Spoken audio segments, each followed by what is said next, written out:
सतनाम श्री वाहिगुरु साहिब जीओ।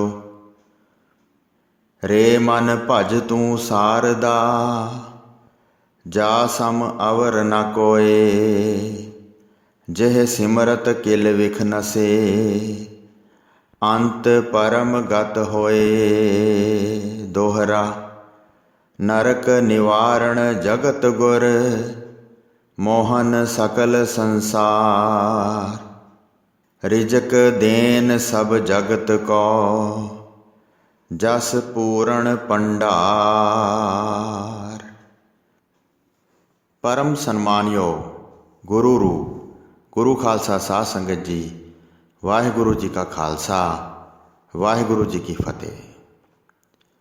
चल रहे लड़ीवार प्रसंग धन धन श्री गुरु गोबिंद सिंह साहिब जी महाराज जी दे अध्याय 17वें विच अज आपां सिੱਖੀ ਦੀ परख ਦਾ प्रसंग ਸਰਵਣ ਕਰਾਂਗੇ।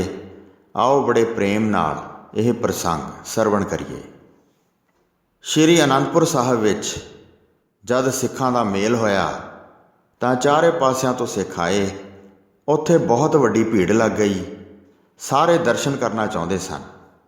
फिर एक मेवड़ा गुरु जी के पास आया, सामने खड़ा होकर बेनती करन लगा, महाराज जी बहुत संगत आप जी की आग्ञा सुन के चारे पासियों तो आई है, तुहाडे चंद वर्गे दर्शन करना चाहते हैं, जेड़े चकोर वांग हज़ारां मिल के इकट्ठे होए हैं। सागर वांग सारे उमड़ के आए हैं। नगर के चारे पासे उन्होंने डेरे लाए हैं। यह सुन के श्री कलगीधर पातशाह जी ने हुक्म किया, जिथे उच्चा थड़ा बनया है उस दे लागे बहुत उच्चा थां है, उत्थे बहुत वड्डे मैदान नूं साफ करके तैयार करो। फिर उत्थे शमयाने लाओ, सुंदर तंबू अते कनातां तनावो। यह सुन के मेवड़े बाहर आए ते सारिआं नूं हजूर दा हुक्म सुना दिता। तुरंत सेवकां ने हुक्म दी संभाल कीती ते चतुर गुरु जी की आग्ञा अनुसार करन लगे। बहुत मनुखा ने लग के थां का सुधार किया। जेड़े उच्चे नीवें स्थान सन सारे पद्धरे किए। फिर एक सुंदर तंबू लगाया, जिसनों बनाउण उत्ते बहुत धन खर्च होया सी। चारे पासे बहुत वड्डी कणात ताणी गई। चारे पासे चानणियां ताण दित्तियां, जिन्हां नूं रेशम अते जरी दीयां डोरां लगियां होईयां सन। कलश चोग सोने दे बने सन ते उज्जल हीरे बहुत चमक रहे सन। मोतियां दीयां झालरां सुंदर शोभ रहीआं सन। वेख के सारिआं दे मन मोहे जांदे सन। विच बहुत वड्डा मैदान रखा गया। आउण जाण वास्ते एक दरवाज़ा रख लिया। सारी किरत करके सेवक फिर चले गए ते सतगुरु जी के पास जाके बेनती की। खा पी के सारे सौ गए ते सुख नाल रात बतीत की। फिर गुरु जी ने सारी तैयारी करवा लई। सारे सिख रात नूं विश्राम करके सवेर नूं जाग पए। सारे प्रसन्न होकर दर्शन करन लगे। फिर एक नकीब ने सारियां डेरियां विच अते जिथे किथे गुरु जी का हुक्म सुना दिता कि सारे गुरु जी के दर्शन करो ते मूँह मंगियां कामनावां प्राप्त करो। छोटे वड्डे धनी निर्धन सिख सब पहुँच के सतगुरु जी के दर्शन करो। बस्तर शस्त्र सब शरीर ते पहन के सारे सिख शेर की चाल वाले धीरजवान गुरु जी के दर्शन करने वास्ते चल पए। सुंदर चौल झुलदा होया चित नूं चुरा रहा सी। झुलदी हुई कलगी सुंदर छवि छड्ड रही सी। नाल बहुत सिखां अते सूरबीरां दी भीड़ सी। गुणी गहीर सतगुरु जी डेरे विच पहुँच गए। उन्हां दे विछोणियां अते गलीचिਆਂ ਦਾ रमणीक फर्श तैयार होया सी। कई प्रकार के रंगां दा वधिया पशमीना सी। हीरे जड़त पलंग दे पावे सन, जिहड़ा पलंग विच डाया होया सुंदर शोभा पा रहा सी। उस उत्ते चढ़ के बैठे हुए गुरु जी शोभा पा रहे सन। प्रसन्न हो के सिख आउंदे जांदे सन। उन्हां दे हिरदियां विच दर्शनां दी लालसा थोड़ी नहीं सी। श्री प्रभु जी के पास वह आ पहुँचे। सोढ़ी कुल दे श्रोमणी सुंदर शोभ रहे सन। सिख अपने दिल की भावना धर के दर्शन करते सन। दोवें चरण कमल लाल रंग दे हन। पैरां दे नौहां नूं वेख के चंद दीयां टुकड़ियां भी अपनी शोभा हार जांदियां हन। लक नाल कसिया होया कमर कसा नियारी शोभा पा रहा है। भुजदंड हाथी दे बच्चे की सुंड वर्गे हैं। ਸੋਨੇ ਦੇ ਬਣਾਏ ਹੋਏ ਬਹੁਟੇ ਸ਼ੋਭ ਰਹੇ ਹਨ। ਲੱਕ ਨਾਲ ਬੰਨ੍ਹਿਆ ਹੋਇਆ ਜੜਾਊ ਪੱਥਾ ਸ਼ੋਭ ਰਿਹਾ ਹੈ। ਇੱਕ ਪਾਸੇ ਤਲਵਾਰ ਸ਼ੋਭਾ ਪਾ ਰਹੀ ਹੈ। ਕਠੋਰ ਧਨੁੱਖ ਨੂੰ ਮੋਢੇ ਉੱਤੇ ਧਾਰਨ ਕੀਤਾ ਹੈ, ਕੋਹਾਂ ਤੱਕ ਜਿਸ ਦੀ ਮਾਰ ਹੈ। ਕਰ ਕਮਲਾਂ ਵਿੱਚ ਇੱਕ ਬਾਣ ਲਿਆ ਹੈ। ਕਦੀ ਕਦੀ ਨੈਣ ਫੇਰ ਕੇ ਵੇਖਦੇ ਹਨ। ਉੱਚੇ ਮੋਢੇ ਸ਼ੇਰ ਵਰਗੇ ਹਨ। ਗਲ ਵਿੱਚ ਕੀਮਤੀ ਜਾਮਾ ਸ਼ੋਭ ਰਿਹਾ ਹੈ। ਚੌੜੀ ਛਾਤੀ ਉੱਤੇ ਵੱਡੀ ਮੋਤੀਆਂ ਦੀ ਮਾਲਾ ਪਾਈ ਹੈ, ਜਿਸ ਦੇ ਹਿੱਲਣ ਨਾਲ ਉਜਲ ਪ੍ਰਕਾਸ਼ ਹੁੰਦਾ ਹੈ। ਮੁਖ 'ਤੇ ਸੁੰਦਰ ਦਾੜੀ ਸ਼ੋਭ ਰਹੀ ਹੈ, ਜਿਵੇਂ ਭੌਰਿਆਂ ਦੀ ਡਾਰ ਕਮਲ 'ਤੇ ਮੰਡਲਾ ਰਹੀ ਹੁੰਦੀ ਹੈ। ਦੋਵੇਂ ਰਸੀਲੇ ਨੈਣ ਕਿਰਪਾ ਦੇ ਭਰੇ ਹੋਏ ਹਨ। ਸ਼ੋਭਾ ਅਤੇ ਸ਼ਿੰਗਾਰ ਸਹਿਤ ਛਬੀਲੇ ਨੈਣ ਤਿੱਖੇ ਹਨ। ਸੋਹਣੇ ਰੰਗਾਂ ਵਾਲੀ ਕਲਗੀ ਉੱਪਰ ਝੁੱਲ ਰਹੀ ਹੈ, ਜਿਸ ਨੂੰ ਬਹੁਤ ਰੰਗੇ ਹੀਰੇ ਜਵਾਹਰ ਜੜੇ ਹੋਏ ਹਨ। ਜਿਸ ਦੀ ਡੰਡੀ ਨੂੰ ਬਹੁਤ ਸੋਨਾ ਜੜਿਆ ਹੋਇਆ ਹੈ, ਉਹ ਚੌਰ ਚਾਰੇ ਪਾਸੇ ਫਿਰ ਰਿਹਾ ਹੈ। ਜੇ ਇਸ ਪ੍ਰਕਾਰ ਉਹਨਾਂ ਦਾ ਧਿਆਨ ਆਪਣੇ ਹਿਰਦੇ ਵਿੱਚ ਧਾਰਨ ਕਰੀਏ ਤਾਂ ਕਿਸੇ ਯਤਨ ਤੋਂ ਬਗੈਰ ਹੀ ਭਾਵ ਸਾਗਰ ਤਰ ਜਾਈਦਾ ਹੈ। ਤਦ ਸਾਰੀ ਸੰਗਤ ਚੱਲ ਕੇ ਆ ਗਈ। ਚਰਨ ਕਮਲਾਂ 'ਤੇ ਸਿਰ ਨਿਵਾਇਆ। ਗੁਰੂ ਜੀ ਨੇ ਕਿਰਪਾ ਦ੍ਰਿਸ਼ਟੀ ਨਾਲ ਵੇਖਿਆ, ਜਿਹੜੇ ਸੁੰਦਰ ਸਭਾ ਲਾ ਕੇ ਬੈਠੇ ਹਨ। ਹੱਥ ਵਿੱਚ ਇੱਕ ਤਿੱਖਾ ਤੀਰ ਫੜਿਆ ਸੀ, ਉਸ ਨੂੰ ਪੱਥੇ ਦੇ ਵਿੱਚ ਪਾ ਦਿੱਤਾ। ਚਮਕਦੀ ਤਲਵਾਰ ਖਿੱਚ ਕੇ ਹੱਥ ਵਿੱਚ ਫੜ ਲਈ। ਇਸ ਤਰ੍ਹਾਂ ਚੰਚਲ ਹੋਈ ਸੀ, ਮਾਨੋ ਬਿਜਲੀ ਚਮਕੀ ਹੋਵੇ। ਗੁਰੂ ਜੀ ਬੱਦਲ ਵਾਂਗ ਕੜਕ ਕੇ ਬੋਲੇ, ਸਾਰੀ ਸੰਗਤ ਗੁਰੂ ਨੂੰ ਬਹੁਤ ਪਿਆਰੀ ਹੈ। ਜੇ ਕੋਈ ਮੇਰਾ ਅਤੀ ਪਿਆਰਾ ਸਿੱਖ ਹੈ ਤਾਂ ਇਸ ਸਮੇਂ ਉਹ ਆਪਣਾ ਸੀਸ ਭੇਟ ਕਰੇ। ਇਸ ਸਮੇਂ ਅਜਿਹਾ ਕਾਰਜ ਆ ਪਿਆ ਹੈ, ਉਹ ਸਿਰ ਦੇ ਕੇ ਮੇਰਾ ਵਿਸ਼ਾਲ ਕਾਰਜ ਪੂਰਾ ਕਰ ਸਕਦਾ ਹੈ। ਇਸ ਤਰ੍ਹਾਂ ਕਹਿ ਕੇ ਗੁਰੂ ਜੀ ਚੁੱਪ ਕਰ ਗਏ ਤੇ ਤਲਵਾਰ ਉੱਤੇ ਆਪਣੀ ਦ੍ਰਿਸ਼ਟੀ ਲਾਈ। ਇਹ ਗੱਲ ਸੁਣ ਕੇ ਸਾਰੇ ਹੈਰਾਨ ਹੋ ਗਏ। ਧੀਰਜ ਤਿਆਗ ਕੇ ਸਿਰ ਨਿਵਾ ਲਏ। ਗੁਰੂ ਜੀ ਵੱਲ ਕੋਈ ਵੀ ਵੇਖ ਨਹੀਂ ਸੀ ਸਕਦਾ। ਬਹੁਤ ਭਾਰੀ ਤੇਜ ਸੀ ਤੇ ਮੁਖੜਾ ਲਹੂ ਵਾਂਗ ਲਾਲ ਹੋਇਆ ਸੀ।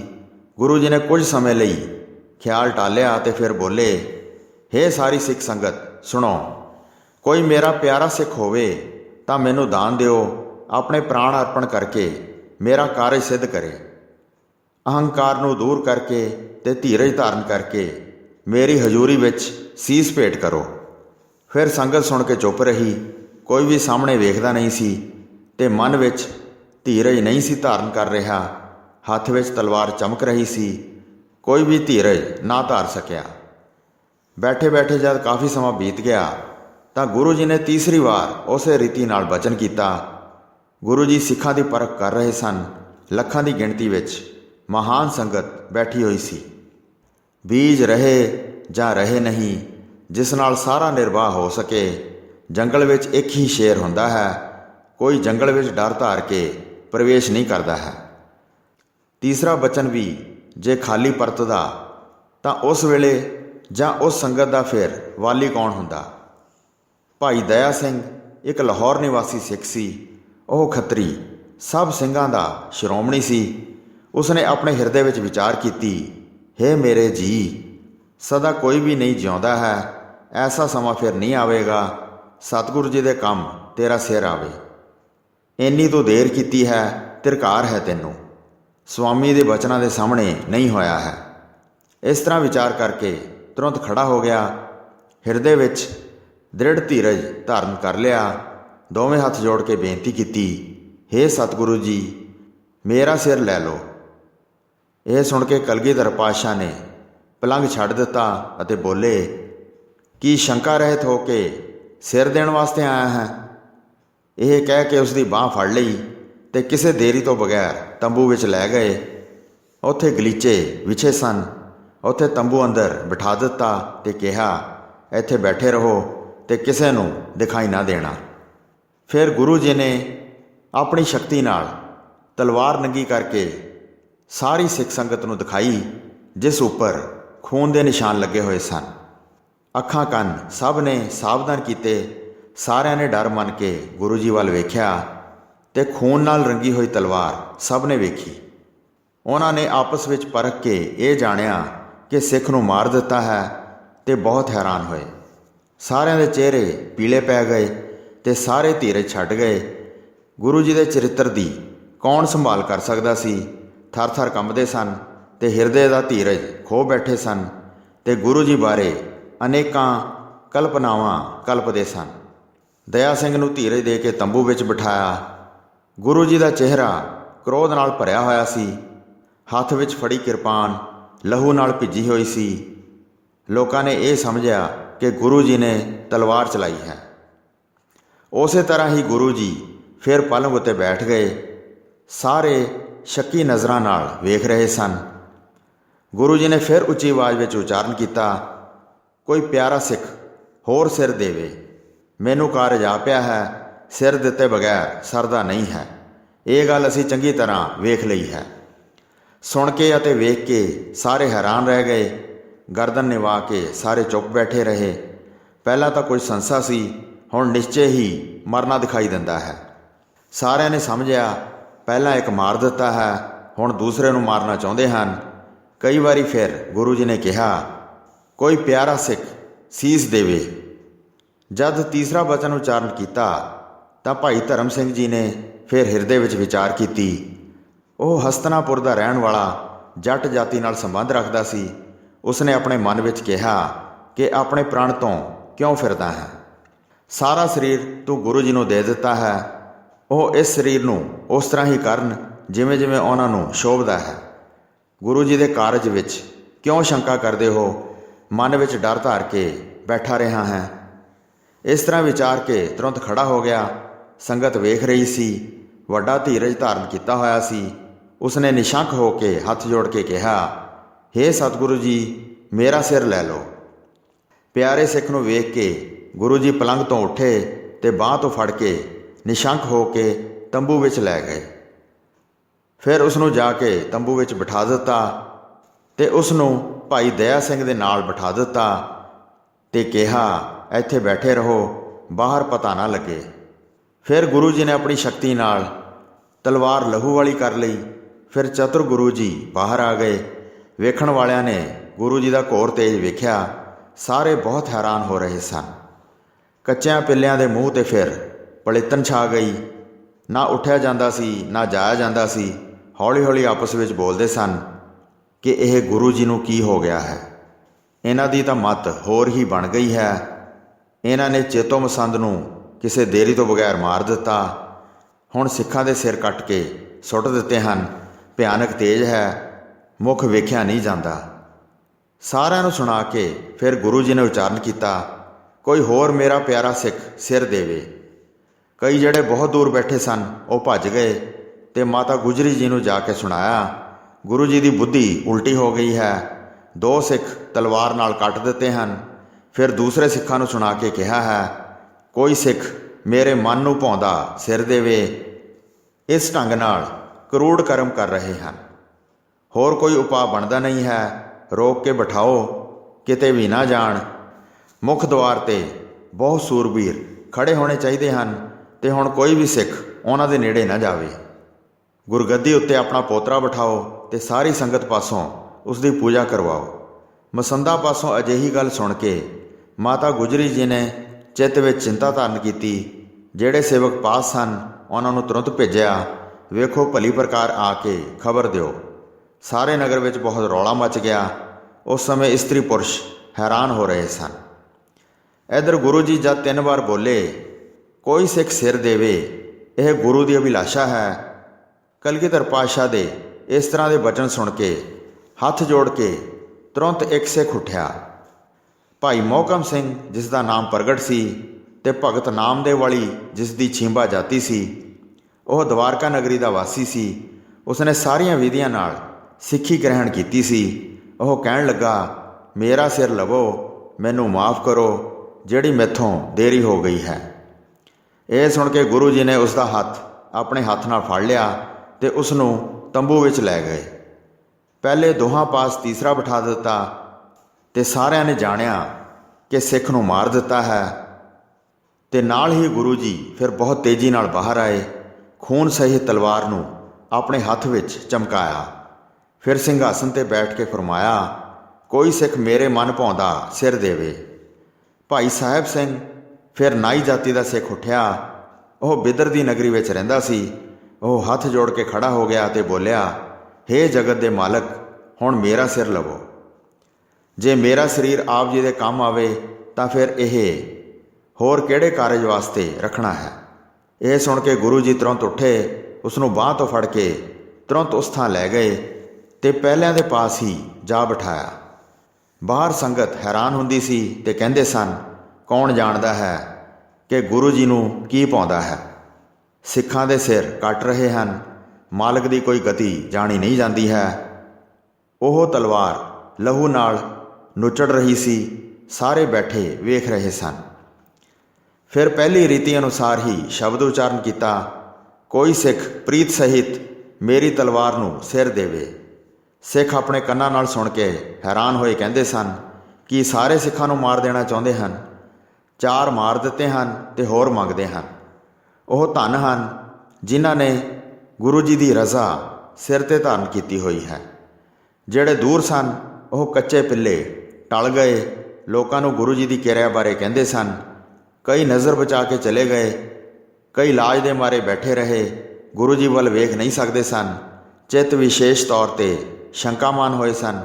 ਗੁਰੂ ਜੀ ਨੇ ਜਦ 3 ਵਾਰ ਉਚਾਰਨ ਕੀਤਾ, ਕੋਈ ਮੇਰਾ ਪਿਆਰਾ ਸਿੱਖ ਸਿਰ ਦੇਵੇ, ਤਾਂ ਜਗਨਨਾਥ ਦਾ ਵਾਸੀ ਭਾਈ ਹਿੰਮਤ ਸਿੰਘ ਉੱਠਿਆ। ਉਹ ਝੀਵਰ ਜਾਤ ਦਾ ਦੋਵੇਂ ਹੱਥ ਜੋੜ ਕੇ ਖੜਾ ਹੋ ਗਿਆ, ਕਹਿਣ ਲੱਗਾ, ਮੇਰਾ ਸਿਰ ਲੈ ਲਵੋ। ਇਹ ਸੁਣ ਕੇ ਗੁਰੂ ਜੀ ਨੇ ਤੁਰੰਤ ਉਸ ਦਾ ਹੱਥ ਫੜ ਲਿਆ।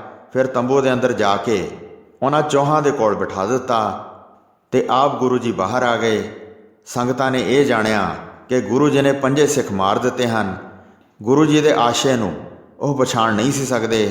ਮਿਆਨ ਵਿੱਚ ਤਲਵਾਰ ਨੂੰ ਪਾ ਕੇ ਗੁਰੂ ਜੀ ਦੇ ਦੋਵੇਂ ਨੈਣ ਕਿਰਪਾ ਨਾਲ ਭਰ ਗਏ। 5 ਸਿੱਖਾਂ ਨੂੰ ਫੜ ਫੜ ਕੇ ਆਪਣੇ ਨਾਲ ਲਾਇਆ ਤੇ ਸੁੱਖ ਦੇਣ ਵਾਲੇ ਗੁਰੂ ਜੀ ਨੇ ਸੁੰਦਰ ਬਚਨ ਕਹੇ, ਤੁਸੀਂ ਹੁਣ ਮੇਰਾ ਹੀ ਸਰੂਪ ਹੋ ਗਏ ਹੋ ਤੇ ਮੈਂ ਹੁਣ ਤੁਹਾਡਾ ਸਰੂਪ ਹੋ ਗਿਆ ਹਾਂ। ਬ੍ਰਹਮ ਗਿਆਨ ਹਿਰਦੇ ਵਿੱਚ ਦ੍ਰਿੜ ਕਰਕੇ ਤੁਸੀਂ ਅਨੁਪਮ ਪਦਵੀ ਪ੍ਰਾਪਤ ਕਰ ਲਈ ਹੈ। ਉਹਨਾਂ ਉੱਤੇ ਪਰਮ ਪ੍ਰਸੰਨ ਹੋ ਗਏ ਤੇ ਮਨ ਵਿੱਚ ਉਹਨਾਂ 5 ਨੇ ਐਸੀ ਉਪਮਾ ਪਾਈ ਜਿਵੇਂ 5 ਪਾਂਡਵਾਂ ਦੇ ਕ੍ਰਿਸ਼ਨ ਜੀ ਸਹਾਇਕ ਬਣੇ ਸਨ। ਜਿਵੇਂ ਇੱਕਮਿਕ ਹੋ ਕੇ ਰਾਜਾ ਯੁਧਿਸ਼ਟਰ ਆਦਿ 5 ਪਾਂਡਵਾਂ ਨੂੰ 6ਵਾਂ ਰੂਪ ਬਣ ਕੇ ਸ਼੍ਰੀ ਕ੍ਰਿਸ਼ਨ ਜੀ ਮਿਲੇ ਹੋਣ, ਉਸ ਤਰ੍ਹਾਂ ਵੱਡਾ ਆਨੰਦ ਵਧਿਆ ਸੀ। ਅਤੀ ਆਨੰਦਮਈ ਹੋ ਕੇ ਚਿਹਰੇ ਖਿੜ ਗਏ। ਦਇਆ ਦੇ ਘਰ ਭਾਵ ਗੁਰੂ ਜੀ ਨੇ ਉਹਨਾਂ ਨੂੰ ਉੱਚੀ ਪਦਵੀ ਦਿੱਤੀ ਸੀ, ਉਹਨਾਂ ਨੂੰ ਸੋਧ ਕੇ ਆਪਣੇ ਬਰਾਬਰ ਕੀਤਾ ਸੀ। ਗਿਆਨ ਪ੍ਰਵੀਨ ਗੁਰੂ ਜੀ ਨੇ ਉਹਨਾਂ ਨੂੰ ਗਿਆਨ ਵਿੱਚ ਪ੍ਰਵੀਨ ਕਰ ਦਿੱਤਾ। 5 ਨਾਲ ਘਿਰੇ ਹੋਏ ਸੁਖਦਾਈ ਗੁਰੂ ਜੀ ਬਾਹਰ ਆਏ। ਆਦਰ ਨਾਲ ਆਪਣੇ ਪਾਸ ਬਿਠਾ ਕੇ ਗੁਰੂ ਜੀ ਪਲੰਘ ਉੱਤੇ ਬੈਠ ਗਏ। ਸਾਰਿਆਂ ਨੂੰ ਸੁਣਾਉਣ ਵਾਸਤੇ ਗੁਰੂ ਜੀ ਨੇ ਉੱਚੀ ਉਚਾਰ ਕੇ ਕਿਹਾ, ਸ਼੍ਰੀ ਗੁਰੂ ਅੰਗਦ ਜੀ ਵਾਂਗ ਇਹਨਾਂ 5 ਨੇ ਜੱਗ ਵਿੱਚ ਸਿੱਖੀ ਦਾ ਬੀਜ ਰੱਖ ਲਿਆ ਹੈ। ਇਹ 5 ਪਿਆਰੇ ਸਾਰੀ ਸੰਗਤ ਨੂੰ ਤਾਰਨ ਦੇ ਸਮਰੱਥ ਹਨ। ਇਹਨਾਂ ਨੂੰ ਮੇਰੇ ਵਰਗਾ ਜਾਣੋ। ਇਹਨਾਂ ਤੇ ਮੇਰੇ ਵਿੱਚ ਹੁਣ ਕੋਈ ਭੇਦ ਨਹੀਂ ਰਿਹਾ ਹੈ। ਸਾਰੀ ਸਿੱਖ ਸੰਗਤ ਸੁਣ ਕੇ ਬਹੁਤ ਹੈਰਾਨ ਹੋਈ। ਗੁਰੂ ਜੀ ਦੀ ਗਤੀ ਜਾਣੀ ਨਹੀਂ ਜਾਂਦੀ ਹੈ। ਪਰਖ ਕਰਨ ਲੱਗੇ ਹਨ। ਇਹ ਕਿਸੇ ਨੇ ਵੀ ਨਹੀਂ ਜਾਣਿਆ। ਇਹ ਕਾਰਜ ਵੇਖ ਕੇ ਸਾਰੇ ਮਨ ਵਿੱਚ ਡਰ ਗਏ ਸਨ। ਧੰਨ ਧੰਨ ਗੁਰੂ ਜੀ ਦੇ ਅਸਚਰਜ ਚਰਿੱਤਰ ਹਨ। ਕੋਈ ਅਜਿਹਾ ਹੀ ਜਾਣ ਸਕਦਾ ਹੈ ਜਿਸ ਨੇ ਜ਼ਿਆਦਾ ਬੁੱਧੀ ਧਾਰਨ ਕੀਤੀ ਹੋਵੇ। ਛੋਟੇ ਵੱਡੇ ਸਾਰੇ ਤੁਹਾਡੇ ਸਿੱਖ ਹਨ। ਜਦ ਕਸੌਟੀ ਲਾ ਕੇ ਪਰਖੋਗੇ ਤਾਂ ਕੌਣ ਸੰਭਾਲ ਸਕੇਗਾ। ਇਸ ਪ੍ਰਕਾਰ ਕਹਿ ਕੇ ਸਾਰੇ ਸਿੱਖ ਪਛਤਾਏ। ਫਿਰ ਉਹਨਾਂ 5 ਨੂੰ ਸਿਰ ਨਿਵਾਏ। ਤੁਸੀਂ ਸਾਰਿਆਂ ਦੀ ਮਹਾਨ ਪਤ ਰੱਖ ਲਈ ਹੈ। ਧੀਰਜ ਧਾਰ ਕੇ ਉੱਚੀ ਪਦਵੀ ਪਾਈ ਹੈ। ਕੁਝ ਸਮੇਂ ਤੱਕ ਗੁਰੂ ਜੀ ਸਾਰਿਆਂ ਨੂੰ ਦਰਸ਼ਨ ਦਿੰਦੇ ਰਹੇ। ਫਿਰ ਉੱਠ ਕੇ ਘਰ ਨੂੰ ਚਲੇ ਗਏ ਅਤੇ ਸਿੱਖ ਆਪਣੇ ਆਪਣੇ ਟਿਕਾਣਿਆਂ 'ਤੇ ਚਲੇ ਗਏ। ਸੋ ਸਾਧ ਸੰਗਤ ਜੀ, ਇੱਥੇ ਤੀਸਰੀ ਰੁੱਤ ਦਾ 18ਵਾਂ ਅਧਿਆਇ ਸਮਾਪਤ ਹੁੰਦਾ ਹੈ ਜੀ। ਪ੍ਰਸੰਗ ਸੁਣਾਉਂਦੇ ਹੋਏ ਹੋਈਆਂ ਅਨੇਕ ਭੁੱਲਾਂ ਚੁੱਕਾਂ ਦੀ ਖਿਮਾ ਬਖਸ਼ਣੀ ਜੀ। ਦਾਸ ਨੂੰ ਆਗਿਆ ਦਿਓ। ਵਾਹਿਗੁਰੂ ਜੀ ਕਾ ਖਾਲਸਾ, ਵਾਹਿਗੁਰੂ ਜੀ ਕੀ ਫਤਿਹ।